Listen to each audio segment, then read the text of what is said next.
ബഹുമാനപ്പെട്ട അധ്യക്ഷൻ, വേദിയിലും സദസ്സിലുള്ള വിശിഷ്ട വ്യക്തികൾ, ശ്രീമതി രാധാലക്ഷ്മി, അവാർഡ് ജേതാക്കളെ, പ്രിയപ്പെട്ടവരെ, വളരെയധികം സന്തോഷമുണ്ട് ഇവിടെ നിൽക്കുമ്പോൾ. നമ്മളേറെ ഇഷ്ടപ്പെടുകയും ബഹുമാനിക്കുകയും ചെയ്യുന്ന ഒരാളുടെ ദീപ്ത സ്മൃതി നിറഞ്ഞു നിൽക്കുന്ന ഈ അന്തരീക്ഷം നിങ്ങളെപ്പോലെ തന്നെ എനിക്കും ഒരുപോലെ സങ്കടവും സന്തോഷവും നൽകുന്നതാണ്. ജീവിച്ചിരുന്നെങ്കിൽ ഇപ്പോൾ 80-ാം പിറന്നാൾ ആഘോഷിക്കേണ്ടിയിരുന്ന പ്രിയപ്പെട്ട പത്മരാജൻ സർ നമ്മളോടൊപ്പമില്ല എന്നോർത്താണ് സങ്കടം. സന്തോഷം അദ്ദേഹത്തെ പോലുള്ള വലിയ പ്രതിഭകളുള്ള ജീവനുള്ള ഓർമ്മകളിലെങ്കിലും ജീവിക്കാൻ ആവുന്നല്ലോ എന്നതാണ്. ഞാൻ എപ്പോഴും പറയാറുണ്ട്, ഞാനും മമ്മൂട്ടിയൊക്കെ ഇളകുന്ന തലമുറയ്ക്ക് കിട്ടിയ സൗഭാഗ്യത്തെപ്പറ്റി. സത്യത്തിൽ അസാമാന്യ പ്രതിഭാശാലികളോടൊത്ത് പ്രവർത്തിക്കാനായി എന്നതാണ് ഞങ്ങളെ ഇന്ന് കാണുന്ന ഞങ്ങളാക്കി മാറ്റിയത് എന്ന് ഞാൻ വിശ്വസിക്കുന്നു. ശ്രീ ഐ വി ശശിസാറിൻ്റെയും മറ്റും മുഖ്യധാര സിനിമകളിലും വരദേവിൻ്റെയും പ്രിയപ്പെട്ട പത്മരാജൻ, ഞങ്ങളുടെ പപ്പേട്ടൻ്റെ പോലുള്ള സമാന്തര സിനിമകളിലും ഒരേ സമയം അഭിനയിക്കാനായതാണ് ഞങ്ങളുടെ കരിയറിനെ ശാക്തീകരിച്ചത് എന്ന് ഞാൻ കരുതുന്നു.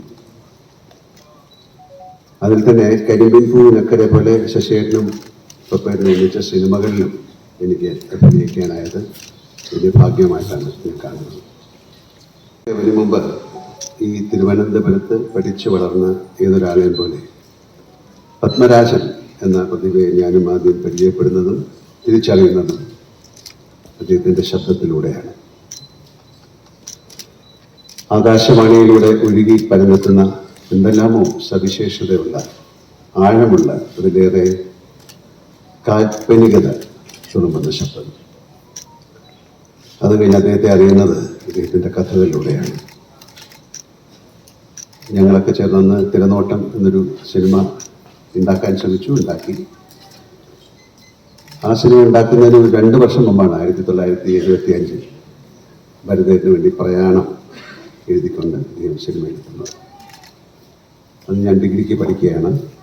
ഞാൻ താമസിക്കുന്ന മുടവൻ മുകളിനടുത്ത് പൂജപ്പുരയിലായിരുന്നു അദ്ദേഹത്തിൻ്റെ വീട്. പലപ്പോഴും ഞാൻ അദ്ദേഹത്തെ കണ്ടിട്ടുണ്ട്. ഇതാ ഇവിടെ വരെ, തകര, വാടകയ്ക്കൊരു ഹൃദയം, നിർമ്മിതം എന്നീ സിനിമകളൊക്കെ അന്നത്തെ ഞങ്ങൾ യുവ പ്രേക്ഷകരെ കിടിലം പൊള്ളിച്ച സിനിമകളായിരുന്നു.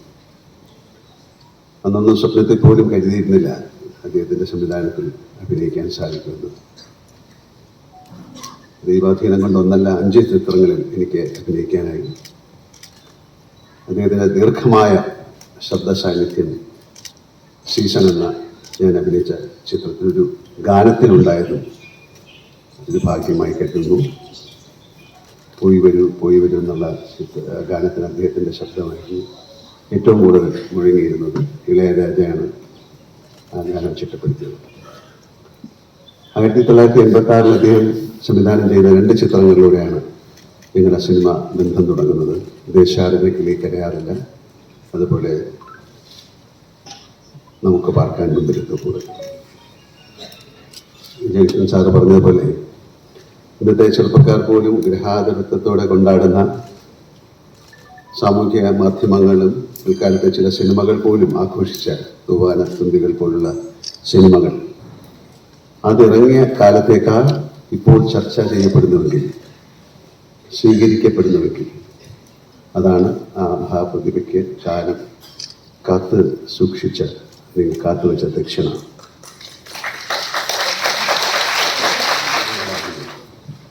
സീസണും ദേശാടനക്കിളി കരയാറില്ല എന്ന സിനിമയിൽ ഞാൻ വിശ്വസിക്കുന്നു. ഒരു കലാകാരനെ സംബന്ധിച്ച് വർഷം ഇത്ര കഴിഞ്ഞിട്ടും വായിക്കുകയും കാണുകയും ആസ്വദിക്കുകയും ചെയ്യപ്പെടുന്നുണ്ടെങ്കിൽ അതിലും വലിയ ജന്മസാഫല്യം വേറെ ഉണ്ടെന്ന് എനിക്ക് തോന്നുന്നില്ല. സോളമൻ്റെയും സോഫിയയുടെയും പ്രണയത്തെ മാത്രമല്ല, ക്ലാരയെയും മഴയെയും ജോൺസൺ മാഷിൻ്റെ സംഗീതത്തെയും എൻ്റെ മകനും മകളും അടങ്ങുന്ന തല സ്നേഹത്തോടെയും ആരാധനയോടെ ആഘോഷിക്കുമ്പോൾ അതിൻ്റെയൊക്കെ ഭാഗമാകാൻ ആയതിൽ സത്യത്തിൽ എനിക്ക് ചാരിതാർത്ഥ്യമുണ്ട്. പത്മരാജനെ പോലെ ഒരാളുടെ സംവിധാനത്തിൽ, ഭരത് ഗോപിച്ചേട്ടനെ പോലെ, നെടുമുടി വേണുചേട്ടനെ പോലെ, കവിയൂർ പെണ്ണുമ്മ ചേച്ചിയെ പോലെ, അമ്പിളിച്ചേട്ടനെ പോലെ മഹാപ്രതിഭകൾക്കൊപ്പം അഭിനയിക്കാൻ സഹകരിക്കാൻ സാധിച്ചത് അതൊരു ഗുരുത്തമായിട്ട് കണക്കാക്കുന്ന ആളാണ് ഞാൻ.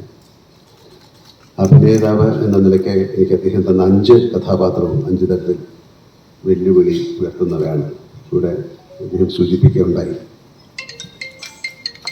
സീസണിൽ മുഖ്യധാരയിലെ അക്കാലത്തെ എൻ്റെ പ്രതിനായക വേഷങ്ങളിൽ നിന്ന് വിഭിന്നമായൊരു പ്രതിനായകനെ അവതരിപ്പിക്കേണ്ടി വന്നു. അതുപോലെ ദേശാടനക്കിളിയിലാവട്ടെ അന്ന് നിഷിദ്ധമായിരുന്ന ഒരു ഇതിവൃത്യമാണ് അദ്ദേഹം സ്വീകരിച്ചത്. ആ കഥാപാത്രത്തിൻ്റെ ആത്മസംഘർഷം ഉൾക്കൊള്ളുക ബുദ്ധിമുട്ട് തന്നെയായിരുന്നു. അതിലും അണ്ടർറേറ്റായി എനിക്ക് അനുഭവപ്പെട്ടൊരു സിനിമയാണ് കരിയിലക്കാറ്റ് പോലെ. മലയാളത്തിൽ ഇന്നോളം ഇറങ്ങിയ മൾട്ടി സ്റ്റാർ സിനിമകളിൽ വെച്ച് ഏറ്റവും അണ്ടർറേറ്റഡായ ഒരു സിനിമയായിരുന്നു. പക്ഷെ അഭിനേതാവ് എന്ന നിലയ്ക്ക് സംതൃപ്തി എന്ന വിഷയമായിരുന്നു. എനിക്ക് ലഭിച്ച മികച്ച പോലീസ് വേഷങ്ങൾ ഒന്നായിട്ടാണ് ഞാൻ കരിയിലക്കാറ്റ് പോലെ എന്ന സിനിമയെ കാണുന്നത്. നമുക്ക് പാർക്കാൻ മുന്തിരിത്തോപ്പുകളും തൂവാനത്തുമ്പികളും മറ്റും നിർമ്മിക്കുമ്പോൾ എനിക്ക് ഓർമ്മയുണ്ട്, പപ്പൻ എന്ന് വിളിക്കുന്ന അനന്തപത്മനാഭനും മാധവക്കുട്ടിയും ഒക്കെ കുട്ടികളാണ്. അവരുമായും രാധാലക്ഷ്മി ചേച്ചിയുമായും കുടുംബപരമായും ഏറെ അടുപ്പമുണ്ട് എനിക്ക്. എൻ്റെ അമ്മയ്ക്ക് രാധാലക്ഷ്മി ചേച്ചിയെ വലിയ കാര്യമാണ്. എന്നെ സംബന്ധിച്ച് ഈ നിമിഷം കൃതാർത്ഥതയാണ്. ഒരു വലിയ കലാകാരന് എന്നെപ്പോലൊരു കലാകാരൻ നിർബന്ധമായി നൽകേണ്ട മാനസ പൂജയായിട്ടാണ് ഈ ചടങ്ങിനെ പങ്കെടുക്കാൻ ലഭിച്ച ക്ഷണത്തെ ഞാൻ കണക്കാക്കിയത്. ഈ നിയോഗം എന്നെ തേടി എത്തിയതാണെന്ന് ഞാൻ വിചാരിക്കുന്നു. ജ്യേഷ്ഠ സഹോദരനെ പോലെ ഞാൻ കണക്കാക്കിയിരുന്ന പപ്പേട്ടൻ 80ാം ജന്മവാർഷിക വേളയിലെ പത്മരാജൻ അനുസ്മരണ ചടങ്ങിൽ പങ്കെടുക്കാൻ ഞാൻ തിരഞ്ഞെടുക്കപ്പെടുകയായിരുന്നു എന്ന് തന്നെ ഞാൻ വിശ്വസിക്കുന്നു.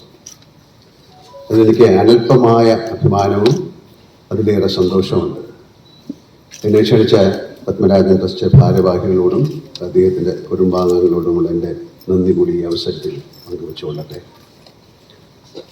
ഇനി പത്മരാജൻ പുരസ്കാരത്തെ പറ്റി പറയുകയാണ്. ഇവരും കുതിക്കുന്നൊരു അപൂർവ ബഹുമതിയായി തീരാൻ സാധിച്ചു എന്നതും 3 പതിറ്റാണ്ടിലേറെയായി വിട്ടുവീഴ്ച കൂടാതെ അത് നിർണ്ണയിക്കാനും അർഹമായ കരങ്ങളിൽ എത്തിച്ചു കൊടുക്കാനും സാധിച്ചു എന്നതും ചെറിയ കാര്യമല്ല. ഇത്തവണ പുരസ്കാരം നേടിയ എഴുത്തുകാരെയും ചലച്ചിത്ര പ്രവർത്തകരെയും ഹൃദയം തൊട്ട് അഭിനന്ദിക്കട്ടെ. ലക്ഷണമൊത്ത കൈ എന്നൊക്കെ പറയാറില്ലേ, അതാണ് പത്മരാജൻ പുരസ്കാരം. അത് ലഭിച്ചവരൊക്കെയും പിൽക്കാലത്ത് സാഹിത്യത്തിലും സിനിമയിലും കൂടുതൽ അർത്ഥവത്തായ സംഭാവനകളുമായി തിളങ്ങിയിട്ടേ ഉള്ളൂ. അവാർഡ് ഏറ്റുവാങ്ങുന്ന ഓരോരുത്തരെയും അഭിനന്ദിക്കുന്നതിനോടൊപ്പം ഒരിക്കൽ കൂടി എല്ലാവർക്കും നിറഞ്ഞ നന്ദി രേഖപ്പെടുത്തുന്നു. എല്ലാവർക്കും നല്ലൊരു സായാഹ്നം നേരുന്നു. നന്ദി, നമസ്കാരം.